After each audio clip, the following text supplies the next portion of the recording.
د ښاپیرۍ نغمې مهمه غوښتنه له طالبانو څخه ده چې څه یې ویلي دي پوره جزئیات یې هم دلته راسره وګورئ. سلام، وخت مو په خیر. په مکړئ د نن ورځې تازه او مهم خبر ته.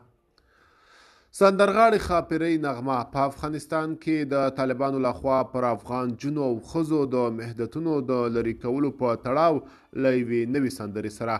ښاپیرۍ نغمه وایي د افغان جنو د حقونو په ننګه به خپل غږ اوچتوي، که د شعر له لارې وي، د سندرې له لارې او یا یې بلې هر ډول مبارزې له لارې وي.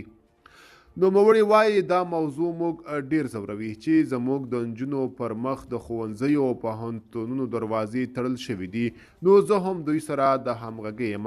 دا خپل آواز به ورته اوچتوو، هغه که د شعر له لارې وي، که د سندرې له لارې وي، که د هر قسم مبارزې له لارې وي.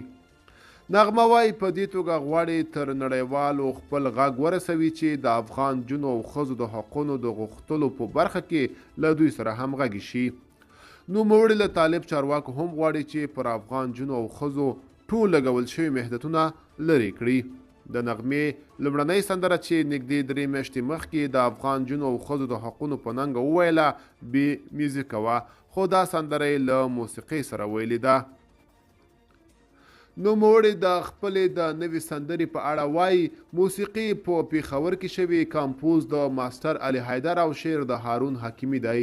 انشاءالله چې زما د درد او د شاعر درد د دغو ټولو دردونه سره یو ځای شي او د دغه خلکو په زړونو کې یو داسې عاطفه پیدا کړي چې زموږ د نجونو مکتبونه تړلي دي. نغمې د افغان جنو او ښځو د حقونو په ننګه خپل لومړنۍ سندره ځکه بې میوزیکه وویله چې د دې په خبره طالب چارواکي واوري او پر دوی لګول شوي محدودیتونه لرې کړي.